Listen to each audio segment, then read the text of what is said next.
을 떠나 내가 내게 보여줄 땅으로 가라. 내가 너로 큰 민족을 이루고 내게 복을 주어 내 이름을 장대하게 하리니 너는 복이 될지라. 너를 축복하는 자에게는 내가 복을 내리고 너를 저주하는 자에게는 내가 저주하리니 땅의 모든 족속이 너로 말미암아 복을 얻을 것이니라 하신지라. 지금 이제 11장 26절에 셈의 족보 마지막에 아브라함이 나타났어요. 그죠? 자, 족보의 마지막 나온 사람을 통해서 하나님은 새로운 역사를 전개해야 하기 때문에 12장부터는 이제 아브라함을 통해서 이어가는 역사입니다. 그래서 하나님께서 아브라함을 통해서 일을 하기 위해서 아브라함을 부르셨어요. 부르셨죠? 그래서 이제 아브라함에게 첫 번째 약속을 주십니다. 첫 번째 약속을 주셔요. 그러면 우리가 아브라함이 주신 약속의 내용이 무엇인가를 우리가 정확히 알아야 합니다. 왜일까요? 아브라함이 주신 약속이나 오늘 나에게 주신 약속이나 동일하기 때문에 그 약속의 내용이 무엇인지를 알아야죠. 내가 누구에게 뭘 약속했다면 그 약속의 내용이 무엇인지를 알아야 하죠. 지금 남편이 결혼 선물로 아내에게 약속했어요. 야, 내가 뭘 줄게. 그럼 뭘 주겠다고 내용을 알아야죠. 다이아몬드를 반지를 줄지 아니면 뭘죠? 땅문서 줄지. 야, 뭘 줄지를 알아야 기대하고 좋아하죠. 그러면 우리가 아브라함이 주신 약속이 오늘 우리에게 주신 약속이기 때문에 그 약속이 내용이 무엇인지를 정확히 알아야 해요. 알아야죠. 물론 이제 어렴풋이든지 알고 있지만은 정확한 내용을 우리가 딱 표현해 보려면 표현하지 못하는 경우들이 많이 있어요. 그죠? 그러면 아브라함이 주신 약속이 뭘까? 여기서 세 가지입니다. 세 가지. 그러면 첫째 약속은 자손에 대한 약속입니다. 그럼 지금 여기서는 읽은 내용 중에서는 자손이라는 말이 표현이 안 됐죠? 그런데 뭘 통해서 볼 수 있을까? 내가 너로 큰 민족을 이루고, 민족을 이루어요. 중국 성경은 큰 나라라고 되어 있습니다. 큰 나라나 큰 민족과 나라는 조금 개념이 다를 수도 있고 그냥 일반적으로 우리는 같은 개념으로 써요. 그러면 큰 민족, 큰 나라가 되기 위해서는 가장 중요한 전제가 사람이 많아야 합니다. 중국은 15국이니까 1억 정도 없어져도 아무런 눈 하나 깜짝 안 해요. 그러니까 몇 명이 죽든지 이거 숫자에 의미가 없는 거예요, 중국 사람들은. 그래서 이제 중국이 큰 나라, 그죠? 인구가 많기 때문에. 땅덩이가 커서 큰 나라가 아닙니다. 실제로요, 중국보다 더 땅덩이가 큰 나라가 있는데, 지금 큰 나라가 될 수 없죠? 그러나 땅덩이가 많아요. 큰 거 아니라 사람이 많아요. 인구가 많아요. 인구가 많기 위해서는 어떻게 해요? 자손이 번성해야 해요. 그냥 쌍둥이로 쫙 하면 얼마 안 가서 큰 나라가 될 수 있죠? 그래서 큰 나라가 되기 위해서는 인구가 많고 인구가 많기 위해서는 자손이 번성해야 합니다. 자손. 그래서 첫 번째 약속의 내용은 자손에 대한 내용입니다. 그래서 아브라함이 이제 약속을 몇 번 계속 이야기할 때 이걸 자손에 대해서 구체적으로 이야기합니다. 13장에 가니까 내 자손이 땅에 티끌같이 많아지자. 15장인가 내 자손이 하늘의 무별처럼 많아지자. 22장에는 두 가지를 다 이야기해요. 내 자손이 하늘의 별같이 많아지라, 바다의 모래같이 많아지라 그렇습니다. 그러면 땅에 티끌 셀 수 있어요, 없어요? 하늘의 별 셀 수 있어요, 없어요? 바다의 모래 셀 수 있어요, 없어요? 바로 셀 수 없을 만큼 자손이 번성해서 그것을 통해서 하나님이 큰 나라를 이루시겠다는 겁니다. 그러면 셀 수 없는 자손은 곧 누구를 이야기한가? 갈라디아서 3장 16절을 보면 예수 그리스도를 알아요. 예수 그리스도. 여러분 이제 적어놨다가 한번 찾아보세요. 예수 그리스도예요. 그러면 이 말은 어떤 말일까? 셀 수 없는 많은 자손을 통해서 하나님이 큰 나라를 이루는데 그 말은 예수 그리스도를 믿는 하나님 백성이 많아짐으로 하나님은 그것을 큰 나라를 이루시겠다는 거예요. 그렇죠? 자, 이것이 이제 셀 수 없는 많은 사람을 이야기하는데 이게 계시록에서 성취되는 것을 보여주죠. 계시록 7장에 보면 하나님 앞에 설 수 있는 자가 있어요. 계시록 6장을 보면요. 아까도 이야기했지만은요. 우주적인 재앙이 일어나는데 거기에 여러 부자들, 장군들, 왕족들이 바위야 산에게 우리를 가려달라고 했어요. 그죠? 근데 가려줄 자가 없어. 가려줄 자가 없어. 그래서 이제 6장 17절은 누가 능히 서리요? 누가 하나님 앞에 능히 서리요? 이렇게죠? 그러면 7장은 바로 능히 설 수 있다는 것을 보여줍니다. 그럼 능히 설 수 있는 건 누굴까? 7장 전반부에는요, 이마에 하나님의 일을 받은 14만 4천. 이 14만 4천이 지금 요새 문제가 되죠? 14만 4천. 이단이 전유물로 사는 것이 14만 4천입니다. 이 14만 4천, 우리의 숫자도 14만 4천이제, 근데 그 다음에 보니까 뭐라고 써요? 계시록 7장 9절에 하늘에 셀 수 없는 많은 물이라고 그랬습니다. 셀 수 없는 많은 물이. 그러면 셀 수 없는 많은 물이 누구요? 하늘의 별같이 많은 별, 또 셀 수 없는 별, 그 다음에 바다의 모래같이 많은 거. 바로 셀 수 없는 거예요.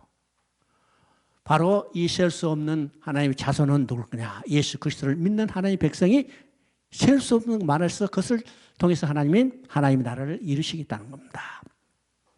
두 번째 약속의 내용은 땅에 대한 약속입니다. 땅에 대한 약속. 땅에 대한 약속은 1절에 나오죠. 내가 보여줄 땅으로 가라 그랬습니다. 보여줄 땅으로 가라. 여기서 이제 보여줄 땅으로 가라죠. 땅의 지명도 이야기하지 않고 땅의 어느 방향으로 가라고 방향도 이야기하지 않았어요. 아브라함은요, 보여줄 땅으로 가라 하니까 하나님께 물어보지도 않았어요. 어디로 가요? 서울로 가요? 안산으로 가요? 물어보지 않았죠? 동쪽으로 가요? 서쪽으로 물어보지 않죠? 성경에 보니까 아브라함은 갈 바를 알지 못하고 일어섰다고 했습니다. 바로 갈 바를 알지 못하고 일어서는 것이 믿음이에요. 왜일까요? 하나님께서 보여줄 땅으로 가라고 했다면 갈 바를 알지 못하고 일어선다 하더라도 하나님이 그를 반드시 인도해야 할 것을 믿었기 때문입니다. 우리 신앙이 뭐예요? 어떤 사람은 하나님이 구체적인 음성을 듣기를 원하지만은 성경을 통해서 하나님이 우리에게 인도하는 것을 따라가면 되는 거예요. 그렇죠? 바로 보여줄 땅으로 갈 때 아브라함은 갈 바를 알지 못하고 일어섰다고 했습니다. 그래서 하나님의 인도를 받아 도착한 곳이 어딜까? 바로 7절에 보니까 가나안 땅입니다. 가나안 땅에 도착하니까 하나님이 야, 너 여기 오늘까지 고생했다. 이제는 이 땅 너희 거야. 마음대로 너. 근데 하나님은 아브라함에게 토지 문서를 준 게 아니고 뭐라고 그랬을까? 이 땅을 내 후손에 주라고 했어요. 후손이 준다고 말을 듣자마자 아브라함이 야, 속이 상했을지도 모르지만 어떻게 해요? 하나님이 아브라함에게 이 땅을 후손에 주시라고 약속했는데 이 후손에 주실 땅은 언제 어떤 방법을 통해서 줄 것인가? 이것이 이제 15장에 게시되어 있습니다. 내 후손이 이방에 계기되어 그들을 섬기고 괴롭힘을 당하다가 내가 400년 4대 만에 이 땅으로 돌아오게 하리라. 누가? 하나님이. 어느 땅으로? 가나안 땅으로. 가나안 땅으로죠.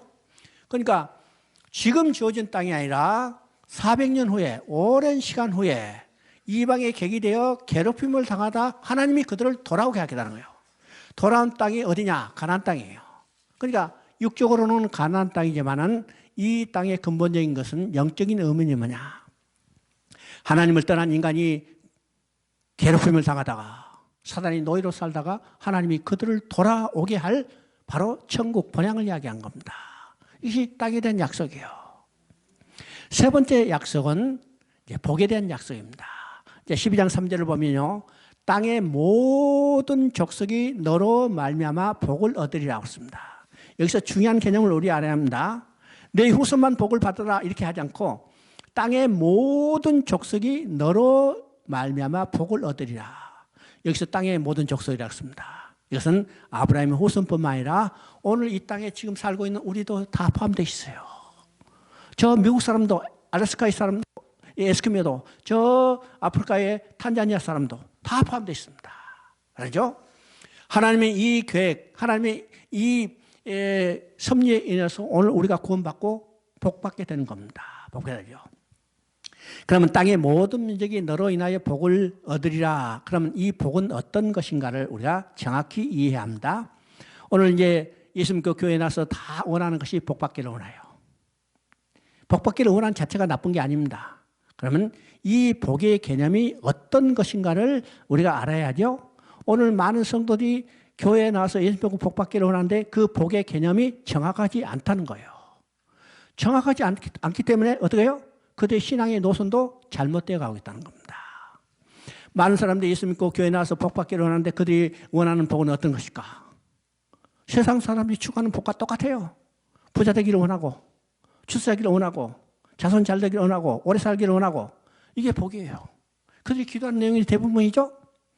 그러면 만약 이것이 추구하는 복이라면 교회 안 나와도 복 받을 수 있어요. 그렇죠? 교회 안 나와도 부자 될 수 있어요. 교회 안 나와도 높은 자리에 올라갈 수 있어요. 한국의 부자들 중에 예수 믿는 사람이 많아요? 예수 믿지 않는 사람이 많아요? 예수 믿지 않는 사람이 더 많죠. 한국에 높은 자리에 있는 사람 중에 예수 믿는 사람이 많아요? 예수 믿지 않는 사람이 많아요? 예수 믿지 않는 사람도 많죠. 그러니까 예수 안 믿어도 부자 될 수 있고 출세할 수 있어요. 그러면 예수 믿고 우리가 받아야 할 복은 어떤 복일까? 이것이 에베소 1장 3절에 정확히 나타났습니다. 우리 그리스도의 아버지께서 우리에게 복을 주시사, 그렇죠? 우리에게 복을 주신다고 그랬어요. 그 복은 어떤 것이요? 그리스도 안에서 하늘에 속한 모든 신령한 복이었습니다. 여기서 중요한 전제가 있죠? 그리스도 안에서. 그러면 그리스도 안에서 누리게 된 복은 어떤 것일까? 하늘에 속한 모든 신령한 복이에요. 하늘에 속한 신령한 복입니다. 이건 세상적인 물질적인 현실적인 복이 아니고 세상에 속한 복입니다. 또 이 복은요, 육적인 복이 아니요, 물질적인 복이 아니고 영적인 복입니다. 신령한 복이요. 이 복은 복의 숫자가 우리가 이성으로 셀 수 있는 그런 개념이 아니고 이성으로 셀 수 없는 모든 복입니다. 하늘에 속한 모든 신령한 복. 이 하늘에 속한 모든 신령한 복을 인간이 누리며 살 때가 있었어요. 언제까요?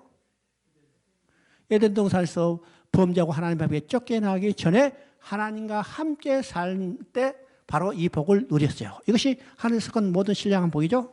그런데 범죄하고 하나님에 쫓겨나자 이 복을 다 상실했어요. 그러면 언제 회복할 수 있어요? 하나님께 다시 돌아가면 회복할 수 있어요. 그런데 누구를 통해서 돌아갈 수 있어요? 예수 그리스도잖아요. 그래서 우리가 예수 믿고 추구하는 복은 그리스도 안에서 하늘에 속한 모든 신령한 복이에요.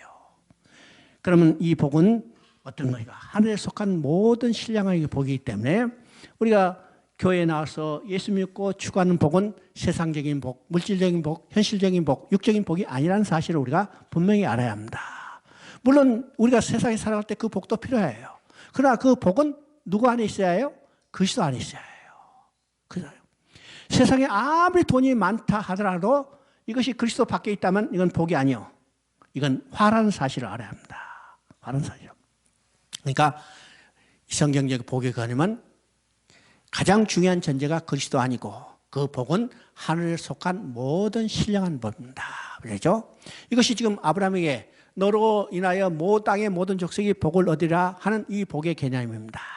그러면 아브라함이 주신 약속은 세 가지죠. 첫째는 자손이요. 자손은 곧 예수 그리스도예요. 두 번째는 땅이요. 땅은 우리가 돌아갈 영원한 본향 천국을 이야기해요. 세 번째 복은 하나님과 함께 살면서 누리게 될 복을 이야기하는 겁니다. 복을 이야기하죠.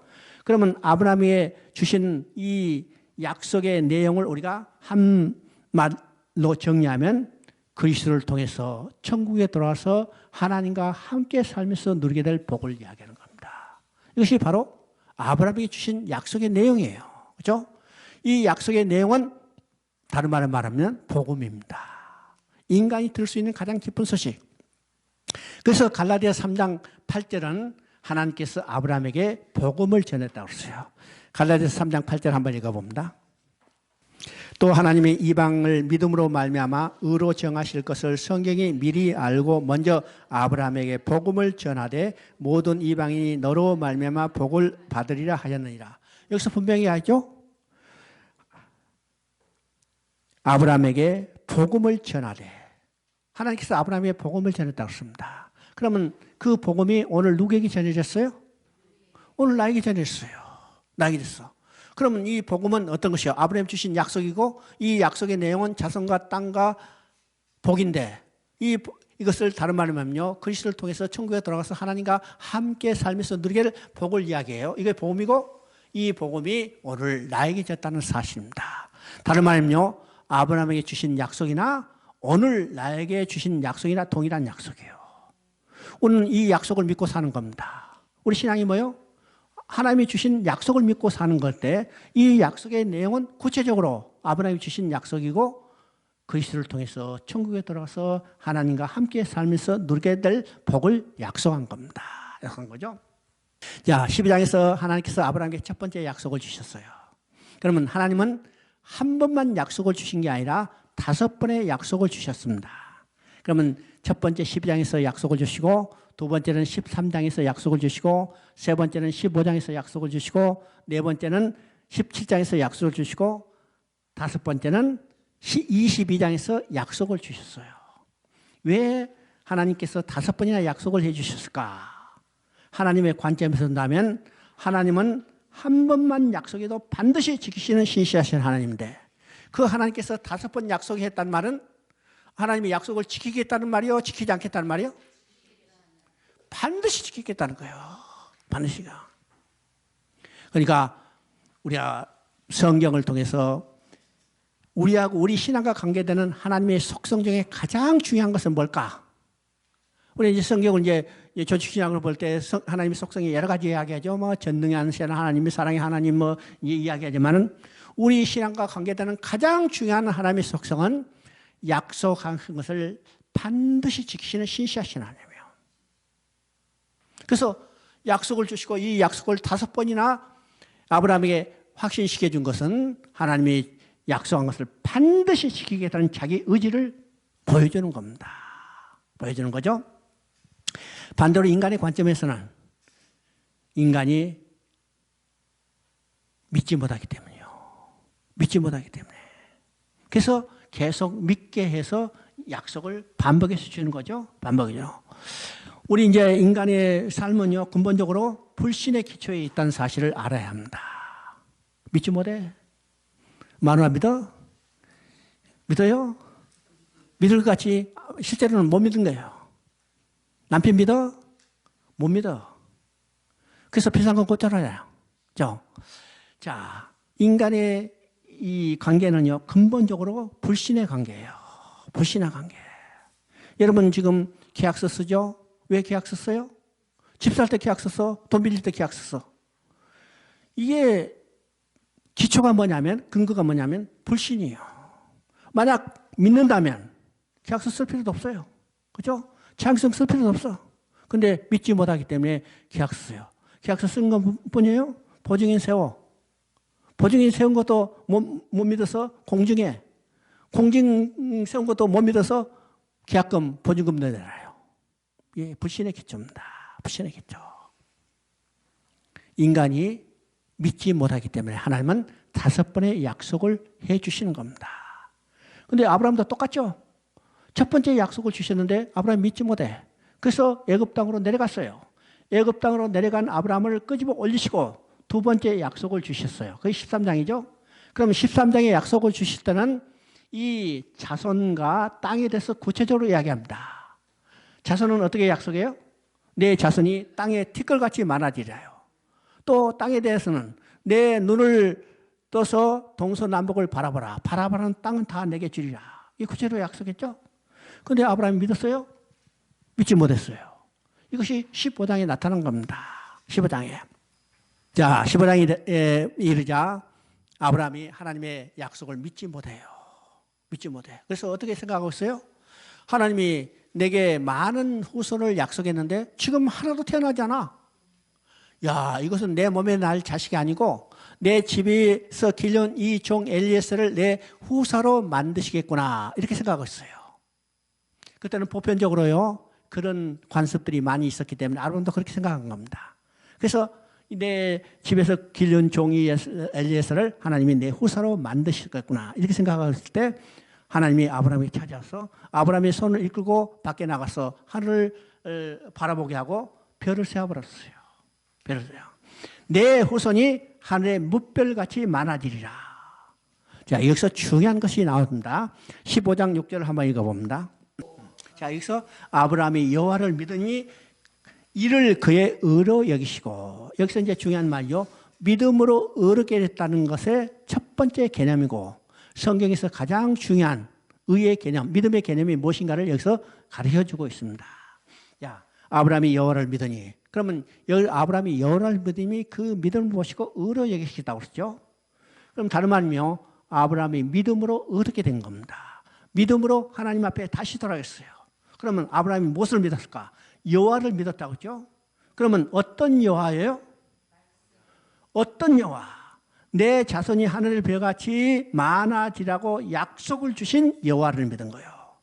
그러면 여호와를 믿었다는 것은 구체적으로 하나님이 주신 약속을 믿었다는 거고, 그 약속의 내용은 어떤 것입니까? 내 자손이 하늘의 별같이 많으리라. 하늘의 별같이 많은 자손의 궁극적으로 누구라고 했어요? 예수 그리스도예요. 그러면 아브라함이 궁극적으로 믿은 것은 하나님의 약속이고 예수 그리스도를 믿은 겁니다. 예수 그리스도를 믿음으로 의롭게 여기시고 예수 그리스도를 믿음으로 하나님 앞에 다시 돌아갔어요. 이것은 성경의 믿음의 가장 중요한 정의가 나타나는 겁니다. 저는 이름에도 불구하고 아브라함이 믿었어요? 아브라함이 믿지 못했어요. 뭘 못할까? 이제 15장 8절에 나옵니다. 땅에 대한 의심이 생기는 거예요. 요새 땅 제일 중요하니까 땅부서 내놓으려고 그러는데 지금 땅에 대한 거죠. 그래서 15장 8절을 보면 이렇게 됐습니다.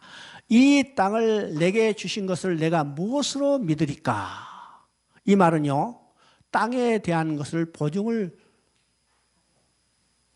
주세요. 보증서를 주세요, 이 말이에요. 땅 문서를 주세요, 이 말이에요.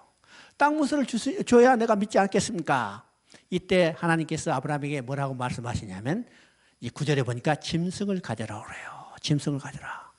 자, 짐승을 가져라 하자 아브라함이 하나님의 마음을 즉각 알아챘어요. 아, 내가 땅에 대한 보증을 요구하자 하나님이 내게 언약식을 체결해 주실 모양이다.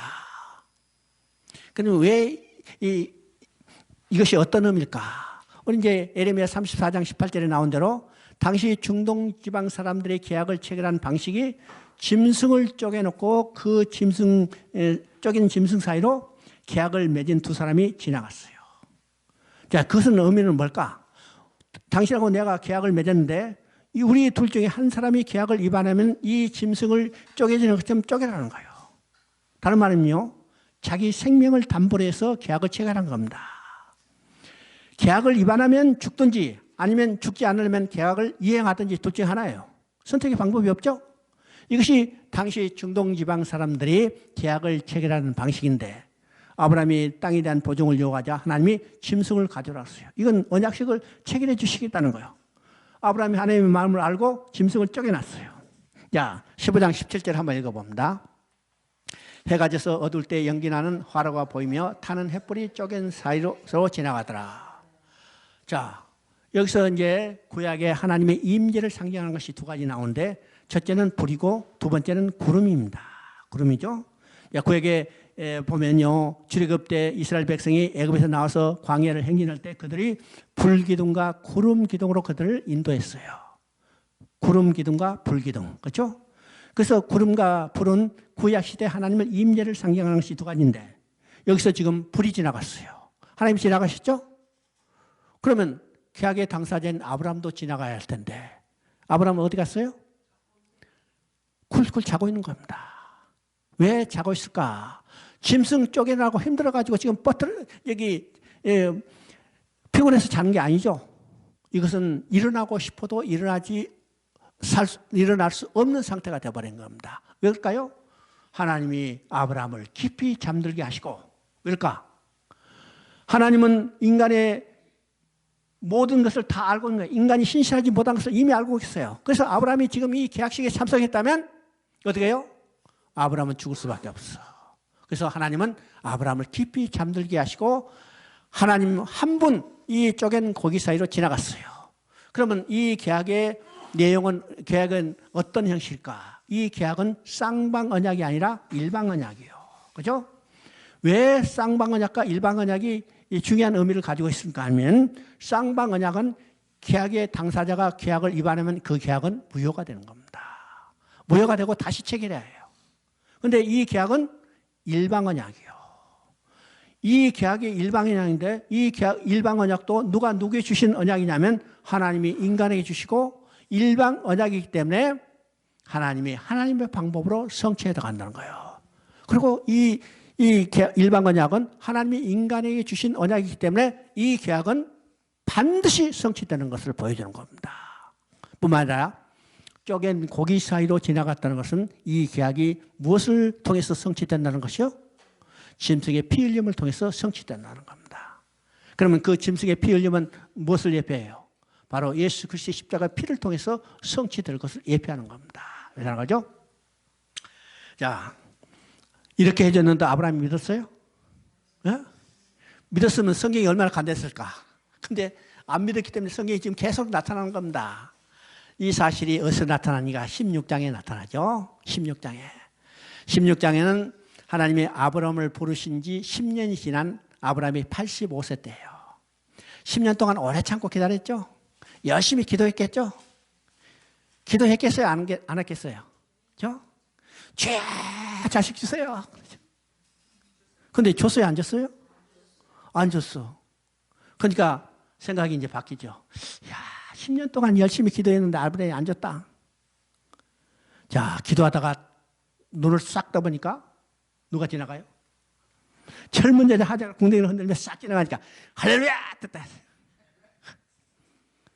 기도 응답받은 거예요. 그렇죠? 기도 응답받았어.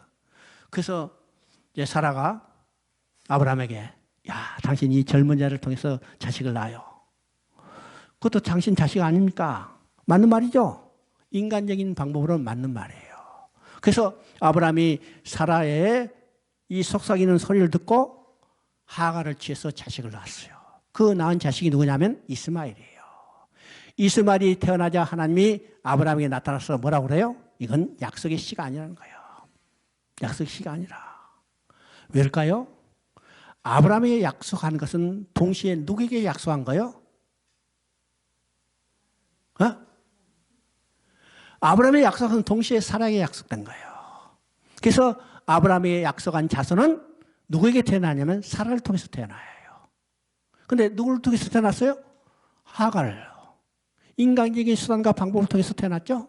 그래서 하나님은 이건 갈라디아서에 보면 이건 육신의 씨라는 거예요. 너희 혈육의 씨라는 거예요. 약속의 씨가 아니라는 거예요. 그리고 17장에 봅니다. 17장 1절을 한번 읽어봅니다. 자, 이제 16장에서 하가를 취해서 이스마엘을 낳은 이후에 99세, 13년 지난 후이죠. 13년. 그러면요, 우리가 이제 생각해 봅니다. 세 번의 약속을 주시고 약속을 믿지 못하고 인간의 자신의 방법으로 행하려 했던 아브라함은 하나님이 버리실 수도 있어요. 그렇죠? 세 번이나 약속했는데 네 말 안 듣다. 내 이제 너하고 상대 안 해. 버리실 수도 있는데 하나님은 아브라함을 버리시지 못해요. 왜일까요? 하나님이 아브라함을 버리신다면 하나님이 아브라함에게 주신 약속을 스스로 파기하는 거예요. 하나님이 주신 약속은 하나님이 절대로 파기할 수 없죠. 그래서 13년 동안 교제를 단절하시다가 13년 만에 99세 아브라함이 나타났어요. 그럼 13년은 어떤 것이요? 하나님이 사람이 하나님과 교제가 단된 무서운 시간이라는 겁니다. 무슨 시간? 자, 이 징계의 시간을 지난 후에 13년에 아브라함이 나타나서 그죠? 99세 나는 전능한 하나님이라고 했어요. 여기서 전능한 하나님이라고 해서 일반적인 의미가 아니고 우리가 일반적인 속성에서 하나님은 이 전능하신 하나님, 불가능이 없으신 하나님 이렇게 이야기하지만 여기서 전능한 하나님은 그런 개념보다 더 나아가서 하나님이 약속하신 것을 지키는데 불가능이 없으신 하나님. 우리 신앙에서 가장 중요한 하나님의 속성은 뭐라고 그랬어요? 신실하신 하나님. 약속한 것을 반드시 지키시는 신실하신 하나님. 그래서 여기서 전능하신 하나님이라는 것은 그냥 일반적인 의미의 속성에서 전능하신 하나님이 아니라 약속한 것을 반드시 지키는, 약속한 것을 지키는데 불가능이 없으신 하나님이라는 뜻입니다. 이 말은요, 이 구세라는 것을 지금 밝히고 있어요. 강조하고 있어요. 내가 99세가 아니라도, 아니 990살이라도, 9900살이라도 내가 내게 약속한 것은 반드시 지키시는 전능하신 하나님이라는 말입니다. 그래서 내 앞에서 행하여 완전하라는 말은 아브라함에게 완전한 행동을 하라는 말이 아닙니다. 인간 누구도 완전한 행동을 할 수 있는 사람이 없어요. 이 말은 어떤 말인가? 내가 약속을 지키는 것을 완전히 믿고 의지하라는 거예요. 우리가 할 수 있는 방법은 오직 믿음. 하나님이 해주신 일을 우리가 하실 일을 우리가 믿는 것 외에는 다른 방법이 없어요. 그렇죠? 그리고 아브라함에게 구체적으로 약속을 지킬 것을 확신시켜 주는 게 두 가지 있죠. 첫째는 아브라함과 사라의 이름을 바꿔주는 겁니다. 아브라함을 아브라함이라 해서 모든 민족의 아버지, 사례를 사라로 바꿔서 모든 민족의 어머니라고 했어요. 여러분 보세요. 지금 아브라함에게 모든 민족의 아버지, 사라를 통해서 모든 민족의 어머니. 그러면 약속의 후손은 누구에게 태어나요? 하갈이 아니라 모든 민족의 어머니가 될 사라를 통해서 태어나게 되는 거예요. 그래서 하갈이 자식을 낳자 이건 약속의 씨가 아니라고 버리시는 것을 보게 되죠. 그 다음에 17장 11절 한번 읽어봅니다. 17장 11절 너희 중 남자는 다 할례를 받으라. 이것이 나와 너희 사이의 언약의 표징이니라. 여기서 중요한 의미가 있습니다. 다 할례를 받으라. 그리고 하신 말이 이것이 너와 나 언약의 표징이라고 했어요. 자, 그러면 할례가 어떤 것일까? 할례는 남자의 생식기를 표피를 자르는 것이 할례입니다. 그래서 이 할례를 하라 그러고 하나님 뭐라고 말씀하셨어요? 나와 너의 사이의 언약의 표징이라 그랬습니다. 표징이라 했죠. 자, 그러면 왜 언약의 표징을 꼭 할례를 하라 했을까? 그렇죠? 다른 방법도 있죠. 언약의 표징. 이마에 도장 찍고 다니면 계속해서 보게 되죠. 손목에 시계 차듯이 차고 다니면 계속 보게 되죠. 그런데 보이지 않는 바지 속에 언약의 표징으로 할례를 하라고 그랬어요. 왜일까요? 여러분요, 창세기 17장을 볼 때는 16장의 사건과 관련을 가지고 읽어야 이해가 되는 겁니다. 16장의 사건은 어떤 사건이요? 인간이 하나님의 약속을 인간의 생식적인 방법으로 성취하려고 그랬어요. 그래서 17장은 이제는 그 방법 제거하라는 거예요. 그것이 할례예요. 바로 내가 약속한 것은 내 방법으로 성취한다는 것을 보여주는 겁니다. 이것이 이제 17장의 나의 할례의 의미입니다. 물론 이제 그 다음에요, 할례에 대한 여러 가지 의미가 다 붙었죠. 제8일의 할례를 하면서 이제 재창조 역사 시작됐던 것을 이야기도 하고 또 할례를 통해서 언약의 백성인 것을 드러내기도 하고 여러 가지 이제 할례를 통해서 또 정결 의식을 행하는 이런 것들이 있지만은 17장에서 이야기하는 이 할례의 가장 중요한 핵심은 인간적인 수단과 방법을 다 제거하라는 겁니다. 여러분 보세요. 아브라함이 75세에 하나님의 부름을 받았다. 내가 너로 큰 민족을 이루게 하겠다. 자손이 번성하게 하겠다면 그때부터 시작해서 싱싱할 때 그냥 쌍둥이로 꽉 났으면 얼마 안 가서 자손이 번성했을 텐데 25년이 세월이 지나도록 자식을 안 줬어요. 그러면 이 25년의 세월은 어떤 세월일 거예요? 25년의 세월은 어떤 세월이에요? 인간의 수단과 방법이 다 제거되기를 기다리는 하나님의 시간이에요. 그러면 나중에 이제 이삭이 태어날 때 언제 태어났어요? 사라의 태가 끊어지고 아브라함이 100세나 되어 자기 몸이 죽은 것 같음을 알고 인간적인 수단 방법으로는 안 돼요. 오직 하나님의 방법으로 이것을 성취해가는 것을 보여주게 되는 거죠. 보여줍니다. 자, 21장을 한번 봅니다. 21장 1절 2절 한번 읽어보자. 그 이후에 하나님이 아브라함을 시험하시려고 그를 부르시되 아브라함아 하시니 그가 이르되 내가 여기 있나이다. 여호와께서 이르시되 내 아들아 내 사랑하는 독자 이삭을 21장 1절 2절 여호와께서 말씀하신 대로 사라를 돌보셨고 여호와께서 말씀하신 대로 사라에게 행하셨으므로 사라가 임신하고 하나님이 말씀하시기가 되어 노년의 아브라함을 낳으니라. 자, 지금 이제 약속의 씨 이삭이 태어나는 겁니다. 이해하죠? 여기서 지금 1절을 보니까 말씀하신 대로 이렇게 되어 있습니다. 그죠? 이 말은 어떤 것이요? 약속의 씨가 태어난 것은 하나님의 방법대로 태어나게 한다는 겁니다. 말씀하신 대로. 그 다음에 2절을 보니까 하나님이 말씀한 시기가 되어, 그죠? 말씀하신 시기가 되어. 이 말은 어떤 의미예요? 하나님의 계획과 목적은 하나님이 정한 때 성취하신다는 겁니다. 인간이 원할 때, 인간이 필요할 때 성취하신 거 아니라 하나님의 때예요. 오직 하나님의 때. 우리 이제 17장, 18장을 보면 하나님이 아브라함에게 이야기해요. 내년 이맘때 내 아내가 아들을 낳으리니 그 이름을 이삭이라 하셨어요. 자, 구체적인 시기도 말씀하시죠. 내년 이맘때. 그리고 내 아내가 아들을 낳으니 그 이름을 이삭이라 하라. 이삭이라는 이름을 누가 정해줬어요? 누가 지어줬어요? 아버지 아브라함이 지어준 게 아닙니다. 하나님이 지어줬어요. 하나님이 지었죠? 그래서 이삭은 하나님이 정한 시간대, 내년 이맘때, 하나님이 정한 때에 태어난 겁니다. 여기서 우리가 중요한 것을 깨닫게 됩니다. 약속이라는 말 속에 세 가지 기본적인 개념이 들어있어요. 약속이라는 말 속에. 첫째, 약속은 당장 실행되는 게 아니죠. 약속은 오랜 시간에 정해진 때가 있어요. 그래서 약속이라는 말 속에 정해진 때가 있다는 것을 우리가 첫 번째 개념입니다. 두 번째는 정해진 때가 있기 때문에 이 정해진 때가 될 때까지는 기다려야 해요. 기다려야죠. 세 번째, 때가 될 때까지 기다리기 위해서는 참음이 필요합니다. 인내가 필요해요. 그래서 이 약속이라는 말 속에 정한 때가 있다. 그때까지 기다려야 한다. 세 번째는 기다리기 위해서는 참아야 한다. 이 세 가지 근본적인 개념이 들어있습니다. 그러면 우리의 믿음은 뭘까? 우리의 믿음은 약속을 믿는 거예요. 약속을 믿기 때문에. 우리 믿음이 하나님 약속을 믿기 때문에 우리 믿음 속에도 똑같은 세 가지 개념이 있습니다. 우리 믿는 것이 성취될 때까지는 시간이 걸려요. 두 번째는 시간이 될 때까지는 기다려야 해요. 세 번째는 기다리기 위해서는 참아야 해요. 그래서 우리의 믿음은 반드시 인내가 필요하다는 것은 성경은 이야기합니다. 그렇죠? 자, 이삭도 하나님의 말씀한 시기가 태어났어요. 그러면 이삭이 태어난 것을 통해서 뭘 계시해요?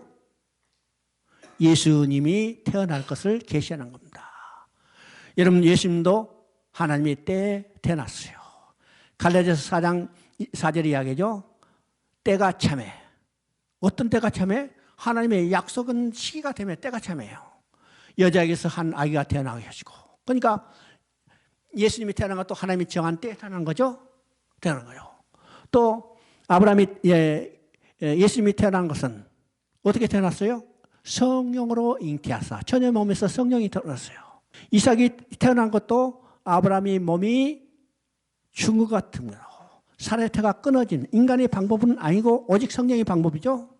또 예수님의 이름을 누가 지어줬어요? 아기가 태어나니 그 이름을 예수라라. 자기 백성을 죄에서 구원할 때라. 이것이 바로 하나님이 예수라는 이름을 지어주셨어요. 이삭의 이름을 누가 지었어요? 하나님이 지었어요. 그러니까 이삭이 태어난 것을 통해서 예수님이 태어난 것을 계시해주고 있는 겁니다. 계시겠죠?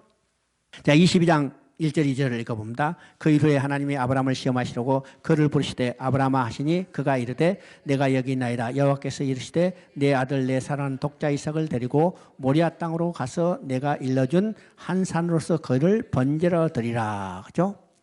자, 13절 읽어봅니다.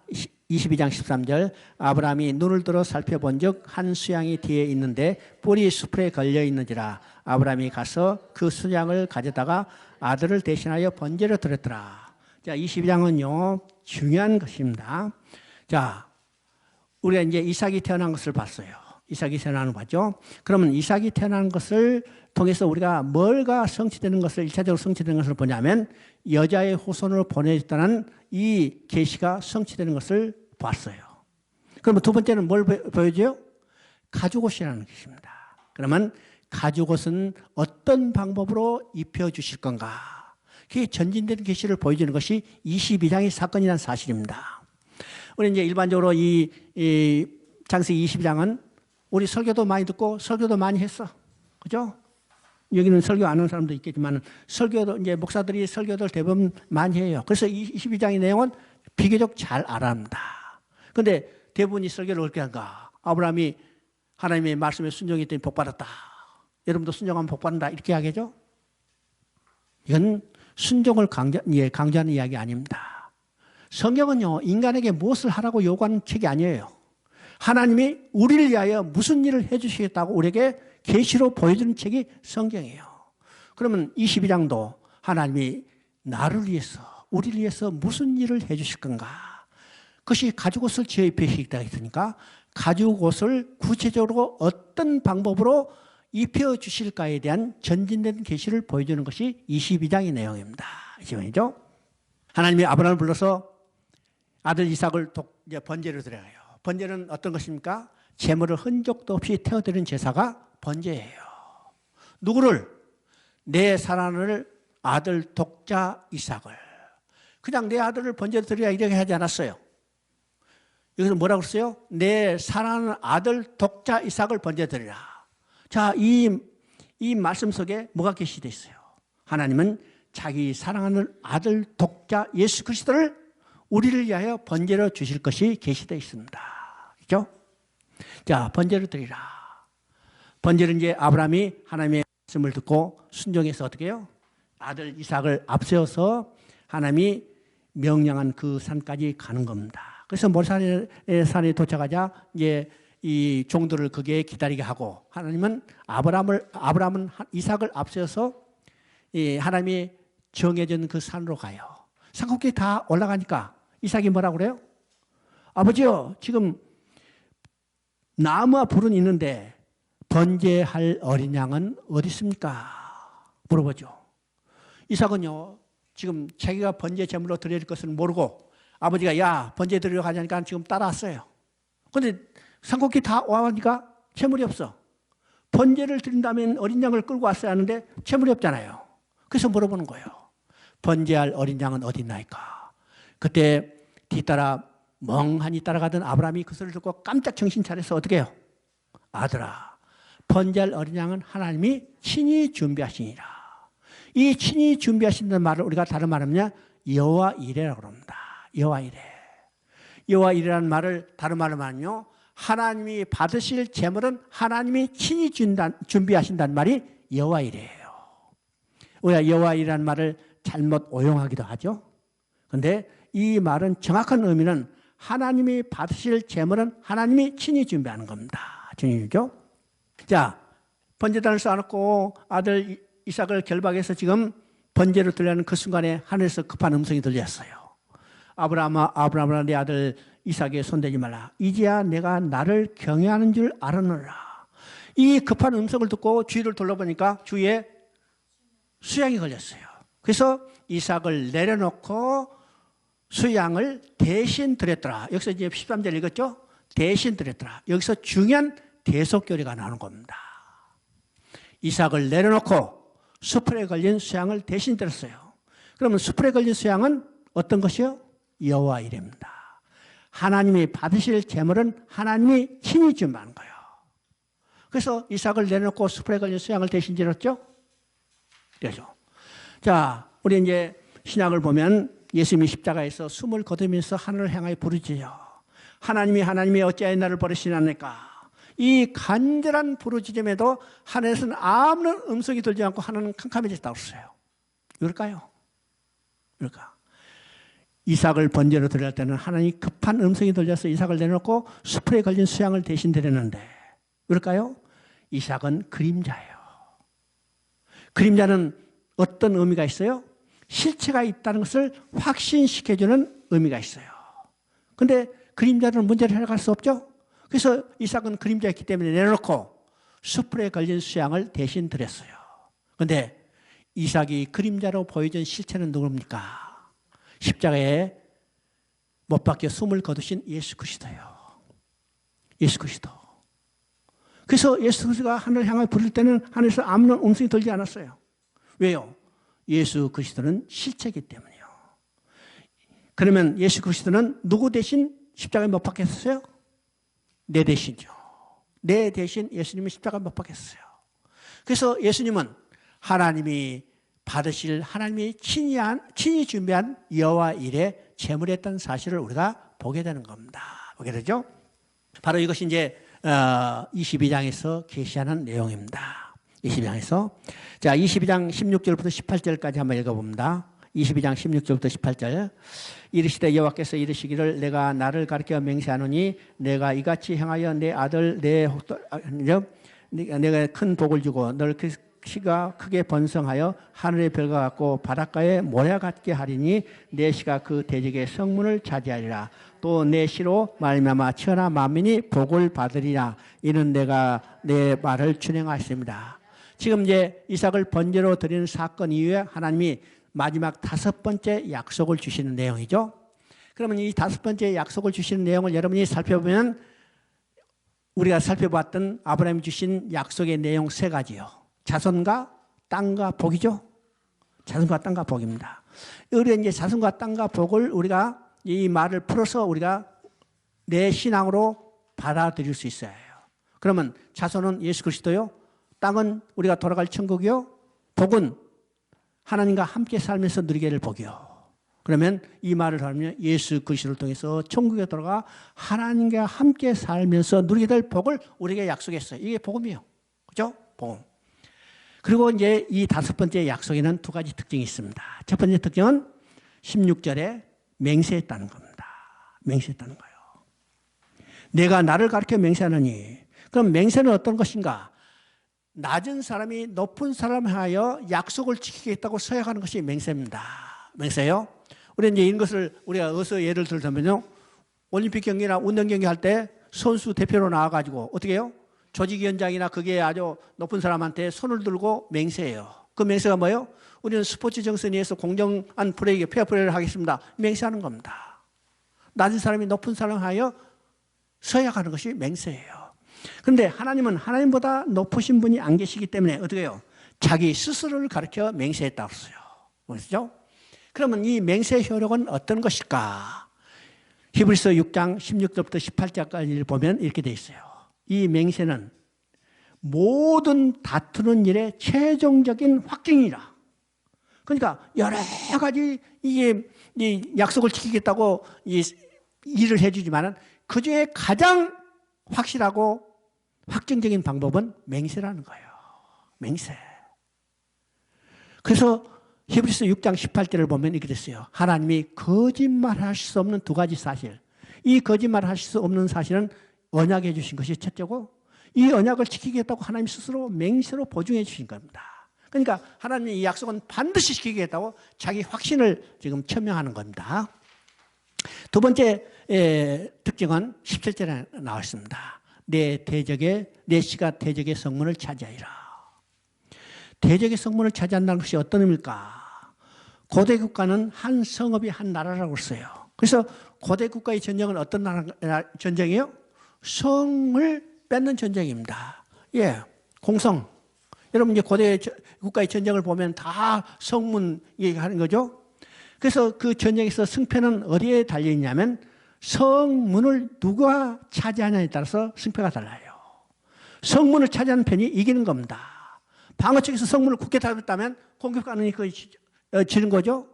반대로 공격하는 편이 이 성문을 탈취했다면 성 안에 있는 사람은 다 뺏기고 죽게 되는 거예요. 그러니까 성문을 누가 차지하냐에 따라서 전쟁의 승패가 달라지는데 여기서 내 씨가 대적의 성문을 차지한다는 것은 결정적인 승리를 이야기하는데 누가? 아브라함의 후손 가운데 씨 가운데. 이것은 이미 어디서 계시됐어요? 창세기 3장 15절에서 여자의 후손이 뱀의 머리를 상하게 할 것이다. 이것이 계시록에서 완성되는 것을 우리가 보게 되는 겁니다. 그렇죠? 이것이 5번째 약속의 2번째 특징입니다. 특징이죠. 그 다음에 23장을 한번 봅니다. 23장 19절부터 20절까지 봅니다. 그 후에 아브라함이 그 아내 사레를 가나안 땅 마므레 앞 막벨라 밭 굴에 장사했더라.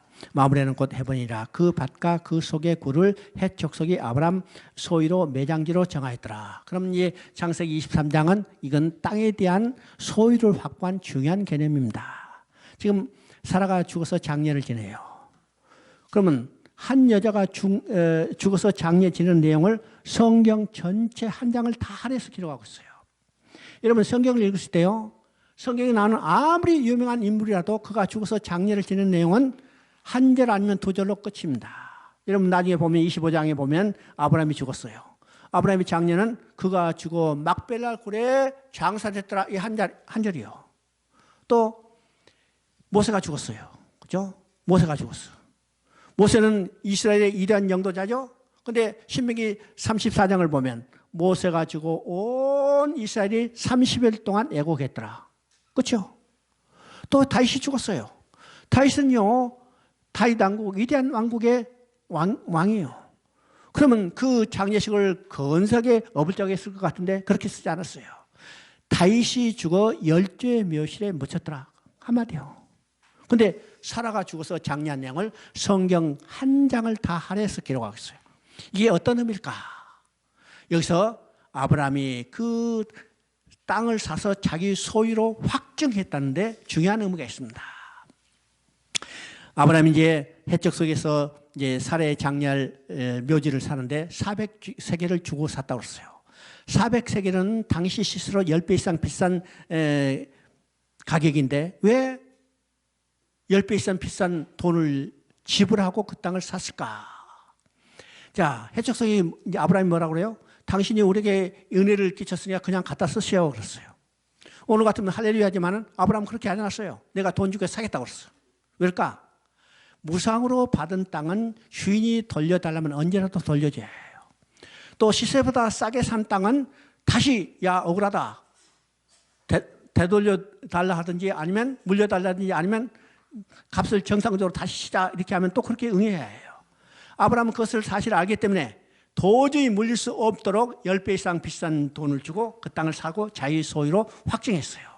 그리고 그 땅에 누가 묻혔어요? 1차적으로 사라를 묻고 그 다음에 나중에 아브라함 자신도 아들 이삭도 야곱도 그 땅에 묻히고 그들의 아내인 사라, 리브가 레아도 묻혔어요. 이 세 사람 누구요? 약속의 조상이에요. 약속의 조상을 그 땅에 묻었어요. 그럼 이건 어떤 의미일까? 이 땅은 하나님이 우리에게 우리 후손들에게 주시라고 약속한 땅이고 우리는 그 믿음을 이 땅에 묻었다. 땅에 대한 약속을 얼마나 확신하고 있는가를 보여주는 것이 바로 23장의 내용입니다. 23장의 내용. 자, 24장을 보면 24장 3절 4절 읽어봅니다. 내가 너에게 하늘의 하나님 땅의 하나님이신 여호와를 가르쳐 맹세하노니 너는 나의 거주하는 이 지방 가나안 족속 딸 중에서 내 아들을 위하여 아내를 택하지 말고 내 고향 내 족속으로 가서 내 아들 이삭을 위하여 아내로 택하라. 자, 이것은 이삭의 결혼 내용입니다. 아브라함이 지금 사라가 죽고 혼자 남아서 마지막 남은 사명은 아들 이삭을 결혼시키는 겁니다. 왜일까요? 아브라함이요 이삭을 결혼시키지 않고 먼저 죽는다면 이삭은 젊은 혈기에 그 땅에 가나안 족속의 딸 중에서 예쁜 제대로 아내를 삼을 거예요. 그럼 어떻게 해요? 약속의 씨가 섞여버리는 거예요. 그래서 하나님은 아브라함의 마지막 남은 사명을 이삭을 이방 여자가 결혼시키지 않고 순수한 혈통과 결혼하도록 하는 겁니다. 자, 아브라함이 그 사명을 자기 종에게 명령해요. 가나안 족속의 이삭을 아내로 만지하지 말고 너 저기 가서 하란 땅에 가서 본토 친척의 그 딸 중에 여자 중에 아내를 데리고 오라. 자, 우리가 24장을 벌써 중요한 것을 깨달아야 합니다. 24장은 성경 창세기 50장 중에서 가장 길게 기록된 장인데 이 내용이 어떤 것이냐. 아브라함으로부터 이 명령을 받은 이 종이 얼마나 신실하게 사명을 감당했는가 이것을 자세히 기록했어요. 그런데 성경은 인간이 무슨 일을 했는가에 중심이 있는 게 아니죠. 하나님이 얼마나 하나님의 뜻대로 일을 해 가신 것을 보여주는 겁니다. 그러면 여기서 이 종의 관점에서 얼마나 신실하고 충성된 일을 했는가 이것이 관점이 아니고 하나님이 얼마나 세밀하게 준비해 주셨는가를 보여주기 위한 거예요. 자, 리브가를 만났어요. 리브가를 누가 준비했어요? 리브가를 누가 준비했어요?